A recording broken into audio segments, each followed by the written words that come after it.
Hi, and welcome back. In the previous episode, we learned the grammar side of the future perfect tense. Now, let's see when it's appropriate to use it. Let's look at this example.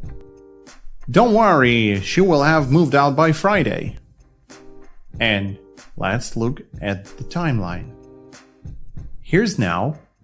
Here is Friday. And somewhere here, she will move out of their house. We don't know exactly when it will happen. All we know that it will happen by Friday. That's the most important thing here. So we use the future perfect to describe an action that will happen sometime between now and a certain time in the future. But we don't know exactly when it will happen. All we know is the time until when this action will happen. Don't worry, Professor. I will have handed the paper by the end of the week.